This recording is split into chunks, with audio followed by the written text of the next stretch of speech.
Morning सगळ्यांना श्रीरामनवमीच्या खूप खूप शुभेच्छा. तर आज मी तुमच्यासाठी स्पेशल विषय घेऊन आलेली आहे सिबलिंग बॉन्ड्स, म्हणजेच की भावाभावांमधलं प्रेम, बहिणी बहिणीमधलं प्रेम किंवा भाऊ आणि बहिणीमधलं प्रेम. आजकालच्या पॅरेंट्सला हा खूप मोठा प्रश्न पडलेला आहे की माझा एक मुलगा 10 वर्षाचा आहे तर दुसरा 4 आहे, किंवा पहिला 5 वर्षाचा आहे दुसरा 6 महिन्यांचा आहे. तर ह्या दोघांमध्ये ताळमेळ कसा निर्माण करायचा, त्यांच्यामधला बॉन्ड कशा प्रमाणात वाढवायचा, की ते दोघांमध्ये मिक्सअप झाले पाहिजे, दोघांसोबत एकमेकांनी खेळलं पाहिजे, दोघांनी एंटरटेनमेंट केलं पाहिजे. तर हे मी तुम्हाला आज सांगणार आहे. त्याचा पहिला टॉपिक आहे तुमच्या बाळाला तुमच्या प्रेग्नन्सीबद्दल जाणून करून द्या, की तुला एक छोटासा भाऊ किंवा बहीण येणार आहे बाबा, की त्याच्याबद्दल तू कसं वागावंस, की ते काय आहे. कारण त्याला एकटं राहायची सवय झालेली आहे बऱ्याच वर्षापासून. नवीन कोणी त्याच्या फॅमिलीमध्ये ॲड होणार हे त्यांना लवकर लेकरांना समजत नाही. तर ही गोष्ट पॅरेंट्सनी त्यांना कशी समजावून द्यायची किंवा त्यांच्या डेली रुटीनमध्ये ती कशी ॲड करायची हळूहळू, हे पॅरेंट्सला खूप मोठं चॅलेंज आहे आजकाल. तर मी असं सजेस्ट करते की तुम्ही तुमच्या प्रेग्नन्सीबद्दल तुमच्या बाळाला सांगा थोडंसं, की बाबा तुम्हाला एक नवीन भाऊ बहीण किंवा एक छोटंसं बाळ तुमच्या घरात येत आहे, तुमच्या फॅमिलीमध्ये तर तिघांमध्ये एक चौथा व्यक्ती येत आहे, हे तुम्ही तुमच्या बाळाला तुमच्या पद्धतीने समजावून सांगायचा प्रयत्न करा. तर तुम्ही तुमच्या लेकरांना किंवा जो मोठा भाऊ किंवा बहीण असेल त्यांना बुक्स आणून द्या भावंडांविषयी. त्यांना त्याबद्दल बुक्समधून त्यांना ज्या छोट्या छोट्या गोष्टी असतात त्यातून त्यांना एक प्रेमभाव निर्माण होईल आणि ते तुमच्या लहान बाळासोबत मिक्सअप व्हायचा नक्कीच प्रयत्न करा. पॅरेंट्सनी लेकरांना जर वाचता येत नसेल, लहान लेकरं असतील 2 किंवा 5 वर्षाचे, तर त्यांनी त्यांना रामायण महाभारतातल्या कथा वाचवून दाखवा की भावांमधलं प्रेम कसं असतं बाबा.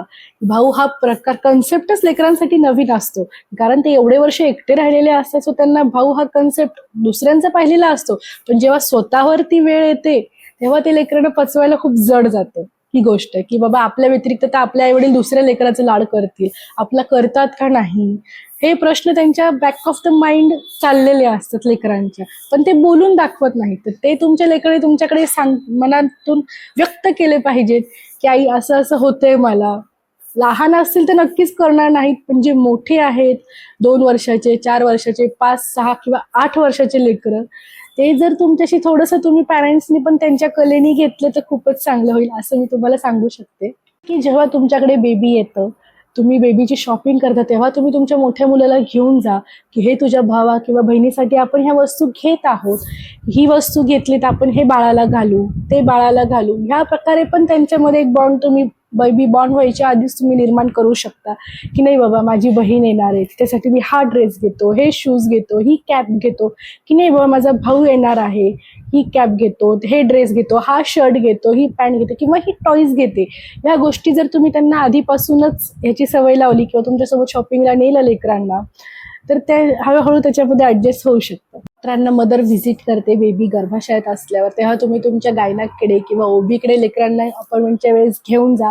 त्यांना लेकरांची हार्टबीट्स ऐकवा जेव्हा डॉक्टर आपल्याला बोलवतात तेव्हा, कारण ह्या गोष्टी पण त्यांच्या माइंडवर इफेक्ट करतात असं मी तुम्हाला सांगू शकते. कारण आईचं लहान बाळाकडे लक्ष जरा जास्त असतं बाळ झाल्यानंतर, तेव्हा तिचं थोड्याशा प्रमाणात का होईना थोडंसं लक्ष मोठ्या मुलावर कमी प्रमाणात पडतं. तेव्हा त्याला मग आजी आजोबांचा कम्फर्ट जरा जास्त वाटतो, कारण आई तर लहान बाळासोबतच असते बाबा दिवसभर, रात्री लहान बाळाला घेऊन बसलेली असते, दिवसा आई लहान बाळासोबतच असते, माझ्याकडे येते, आधी माझ्याशी खेळायची, माझ्याशी बोलायची किंवा मला तिचा वेळ द्यायची. पण बाळामुळे तर आईला ते शक्यच नसतं. तर आईने थोडासा का होईना टाइम बाळासाठी काढावे हे मी तुम्हाला सांगते. परत आईने त्याच्यासोबत थोड्या वेळ गप्पा माराव्या किंवा लहान बाळाला त्याची ओळख पटवून द्यावी, की बाबा हे तुझा लहान भाऊ आहे, ही तुझा लहान बहीण आहे, ही तुझी भावंड आहे, आता तुला ह्याच्याशी हळू प्रमाणात त्याला थोडंसं टच करू द्यायचं. स्पर्शाचा असतो ना फिलिंग, तो लहान बाळाला खूप महत्वाचा असतो. मग ते एक छोटं बेबी का असं ना, तोही त्या मोठ्या भावामध्ये मिक्सअप होतो किंवा मोठा भाऊ असं ना, तोही त्या छोट्या बाळामध्ये मिक्सअप होतो. तर आई वडिलांनी थोड्याशा का प्रमाणात होईना लहान लेकरांना एकमेकांमध्ये मिक्सअप करावं आणि त्यांना थोडेसे टॉईज किंवा लहान मोठ्या भावाला टॉईज द्यावे. म्हणजे खुळखुळा असेल किंवा ती डफली असेल जी वाजवतो, ती जर त्यांना लहान बाळाचं अटेन्शन थोडंसं ट्रॅक करायला लहान मोठ्यांना जर दिली, तर मोठ्या लेकरांचाही लहान लेकरांमध्ये बॉन्ड चांगल्या प्रमाणात होतो आणि लहान लेकरांचाही मोठ्या प्रमाणात बॉन्ड चांगल्या प्रमाणे होतो. पॅरेंट्सनी लहान लेकरांमध्ये जे बॉन्ड असतं आई वडिलांचा लहान बाळामध्ये, की जो आता मोठा झालेला आहे, जो की दादा किंवा दिदी झालेली आहे, तर त्यांच्याकडे थोडेसे लक्ष द्यावे, त्यांना बाहेर फिरायला घेऊन जावे. त्यांचं कारण इमोशनली आणि सोशली बॉन्डिंग त्यांच्यामध्ये होणं खूप गरजेचं आहे. कारण त्यांच्यासाठी हा नवीन फेज आहे, की थर्ड पर्सन, भले की त्याचाच बहीण भाऊ आहे, पण त्यांना ते समजायला खूप वेळ लागेल ना, की आमच्या तिघामध्ये आपण म्हणतो चौथा एक व्यक्ती किंवा बाळ एक आलेलं आहे. हे लहान लेकरांना पचवायला आपण कितीही सांगू तरी त्यांना ते खूप जड जात असतं, पण लेकरं कधीच बोलून दाखवत नाहीत आपल्याला. आईचं जर वेळ देणं होत नाही तर बाबांनी थोड्या वेळ, किंवा आपण डॅड म्हणतो, पप्पा म्हणतो, त्यांनी थोड्या वेळ लेकरांशी गप्पा मारावा, लेकरांसोबत खेळावं, किंवा लेकरांना त्या काळात बाहेर फिरायला घेऊन जावं. हे मी तुम्हाला नक्कीच सजेस्ट करू शकते. तर मोठ्या लेकरांना लहान लेकरांचं नाव हे आपण शिकवलं पाहिजे, की आपण जेव्हा नामकरण करतो बाळाचं, त्या कार्यक्रमात लेकरांना त्यांच्यासोबत नाव त्यांचं सारखं घोकून घ्यायचं. कारण की ते नावाशी जेवढं फॅमिलियर राहतील तेवढंच की त्यांना समजून जाईल की हा मेंबर आपल्या फॅमिलीतला आहे बाबा, आपण त्याच्यासोबत मिक्सअप होऊ शकतो.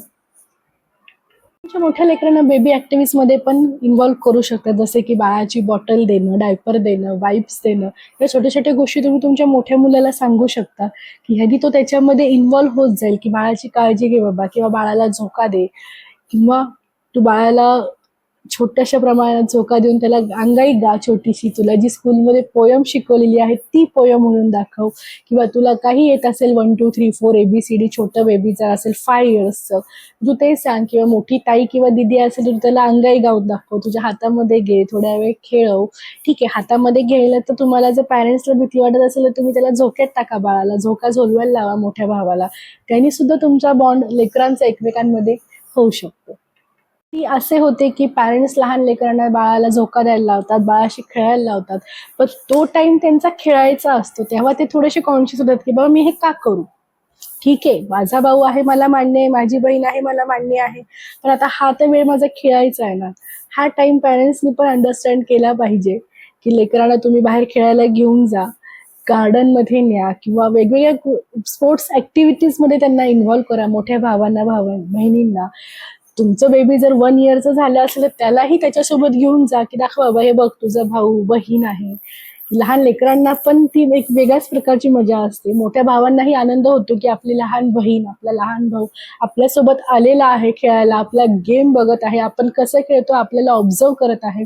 लहान लेकरं ऑब्झर्वेशन करून त्या गोष्टीमधून बरंच काही शिकत असतात, आणि मोठे लेकरं हे पॅरेंट्सला बघूनच त्यांच्याकडून ते अकस्मात करत असतात, की लहान लेकरांचं ऑब्झर्वेशन फक्त पॅरेंट्स कडूनच होऊ शकतं, की आई कशी वागते बाळाशी, बाबा कसे वागतात, आजी कशी वागते, आजोबा कसे वागतात बाळासोबत.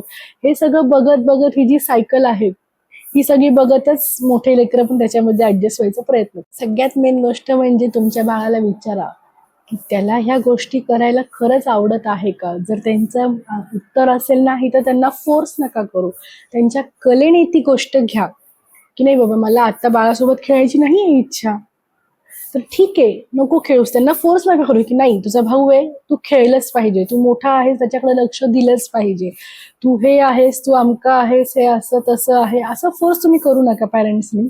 कारण लहान लेकरांचं माइंड हे खूप प्रमाणात फास्ट चाललेलं असतं. आजकालची तर जनरेशन बापरे विचारूच नका. लेकरांचे प्रश्न एवढे असतात, काही हे असं काय, आई ते तसं काय, हे असंच काय आहे, हे बाळाला हेच का द्यायचं तेच का द्यायचं. सगळ्याच प्रश्नांची उत्तरं तर आजकालच्या पॅरेंट्सकडे नसतातच. सो मग तुम्ही त्यांचं अंडरस्टँड करा की तुमच्या बाळाला ठीक आहे बाबा नाही खेळायचं तुला, तू नको खेळूस, तू तुझं खेळ. मी असं सांगू शकेन तुम्ही त्याला त्यांचा कम्फर्ट झोन एन्जॉय करू द्या. जो त्या लेकराचा सिबलिंगचा आहे कम्फर्ट झोन तो तुम्ही त्याला एन्जॉय करू द्या. त्याला असं फोर्स नका करू की त्यांच्याशी एकदम नॉर्मल डिरेक्टर ठीक आहे नको खेळूस, ओके नो इश्यू. तुम्ही त्यांचा कम्फर्ट झोन मॅनेज करा तुमच्या हिशोबाने. मी तुम्हाला पॅरेंट्सला हा सल्ला देते, कारण लेकरांचा कम्फर्ट झोन घरामध्ये सगळ्यात महत्वाचा आहे. लेकरं खुश तर आई वडील खुश, बाळ पण खुश, कारण त्याचं दादा हसलं की बाळ हसतं, दादानी काही खुळखुळा वाजवलं की बाळ हसायला लागतं, बाळ कधी कधी ग्रीप करतं. जशी जशी त्याची मंथ्स वाढत जातात त्याच्या बाळाची ऍक्टिव्हिटीजही वाढत जातात, आणि बाळ जसं मोठं होतं आफ्टर 1 इयर ते लहान बाळाला लहान भावाला आपल्या किंवा लहान बहिणीला ते बघतात की नाही बाबा दिदी सायकल चालवतीये, दिदी रायटिंग करतीये, दिदी ओरली काहीतरी बोलतीये, बाळ पण त्याच्या बोबड्या आवाजात ते बोलायचा नक्कीच प्रयत्न करतो. त्याच्यामुळे तुमच्या मोठ्या भावंडांकडे पॅरेंट्सनीही लक्ष द्यावे हे मी त्यांना सजेस्ट करते. कारण लहान बाळ हे जास्तीत जास्त प्रमाणात आई वडिलांपेक्षा मोठ्या भावांकडूनच जास्त गोष्टी शिकतात, हे मी तुम्हाला सजेस्ट करते. तर आजचा व्हिडिओ शेवटपर्यंत पाहिल्याबद्दल तुमचे खरंच खूप मनापासून धन्यवाद. असेच नवनवीन व्हिडिओज पाहण्यासाठी माझ्या चॅनलला लाईक आणि सबस्क्राईब करा आणि कमेंट करायला विसरू नका. तुम्हाला जर काही अजून सांगायचं आहे, मला आयडियाज या बाबतीत सांग बाबा, त्या बाबतीत सांग, तर प्लीज मला कमेंटमध्ये तुम्ही ते नक्कीच शेअर करू शकता. थँक्यू.